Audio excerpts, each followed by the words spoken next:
প্রিয় দর্শক, আমি মেহরাব হোসেন এই মুহূর্তে উপস্থিত আছি মাদারীপুর ১ শিবচর আসনে। এখানে ভোটের পরিস্থিতি আপনাদের সামনে আমি তুলে ধরার চেষ্টা করব। আপনারা দেখতে পাচ্ছেন সকাল থেকে এখানেই প্রচুর সংখ্যক ভোটার উপস্থিত হয়েছে।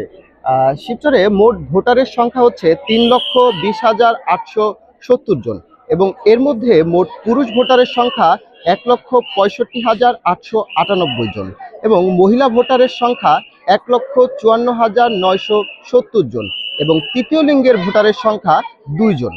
এবং আমাদের এই শিবচরে 18টি ইউনিয়ন এবং পৌরসভা নিয়ে শিবচর আসনটি গঠিত। এর মধ্যে মোট ভোট কেন্দ্র রয়েছে ১০২টি। এই শিবচরটি মূলত দক্ষিণাঞ্চলের আওয়ামী লীগ অধ্যুষিত এলাকা হিসেবে পরিচিত ছিল এবং গত ১৭ বছরের এই অঞ্চলের মানুষ তাদের ভোটাধিকার সঠিকভাবে প্রয়োগ করতে পারেনি।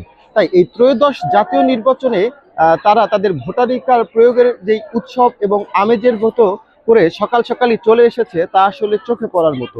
আপনারা দেখতে পারবেন যে আমাদের ভোট কেন্দ্রে এই সকাল থেকেই মহিলাদের উপস্থিতি রয়েছে, মানে দৃষ্টিতে আনার মতো উপস্থিতি রয়েছে এবং ভোট কেন্দ্র থেকে ধীরে ধীরে লোক আরো এগিয়ে আসছে এবং আমার মনে হয় দিন বাড়ার সাথে সাথে এই যে লোক সংখ্যা আরো বাড়বে।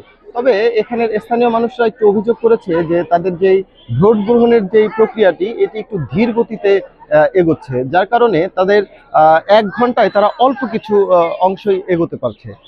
তবুও সার্বিক পরিস্থিতি, আইন শৃঙ্খলা নিয়ন্ত্রণ সবকিছু মিলিয়ে ভোট গ্রহণের এখন পর্যন্ত পরিস্থিতি সুন্দর এবং সুশৃঙ্খল রয়েছে।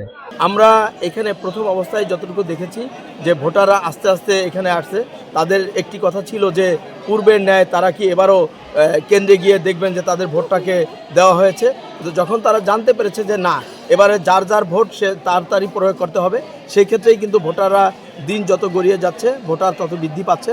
তবে সময় কিছু বেশি লাগছে, এটার কারণ হচ্ছে 2টি ব্যালট এবং 2টি ব্যালটেই কিন্তু একজন ভোটারের স্বাক্ষর দিতে হয়। আমরা বিভিন্ন কেন্দ্র ঘুরে দেখেছি যে অনেক ভোটাররা লাইনে দাঁড়িয়ে আছেন। তাদের সাথে আলাপ করে যেটা জানতে পেরেছি যে অনেকেই বলছেন যে এই বছর নাকি যার যার ভোট শেষে দিতে পারবে, যার কারণে তারা এই একজন ভদ্র মহিলা বলেন যে 20 বছর পরে আমি আমার ভোটটাকে দিয়ে আসছি। এটা একটি আনন্দ মুহূর্ত, আনন্দঘন পরিবেশ। আবার খোঁজ নিয়ে জানা গেল যে যারা বিভিন্ন শহরে কর্মজীবী ব্যবসায়ী, এই সমস্ত লোকজনও কিন্তু এই মাদারীপুর ১ শিবচর আসনে তারা তাদের নিজ নিজ কেন্দ্রে ভোট প্রদানের জন্য আসছেন। সত্যি কথা বলতে সব কিছু মিলিয়ে উৎসবমুখর একটি পরিবেশ।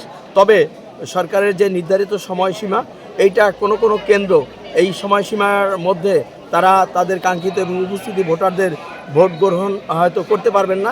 সেক্ষেত্রে আমরা প্রিজাইডিং অফিসারের সাথে নিজ নিজ কেন্দ্রের কথা বলেছি। তারা বলেছেন যে নির্ধারিত সময়ের মধ্যেও এই ভোট ক্যাম্পাসে এসে যারা ঢুকবেন তাদের যত রাতই হোক এই ভোট কিন্তু তারা গ্রহণ করবেন।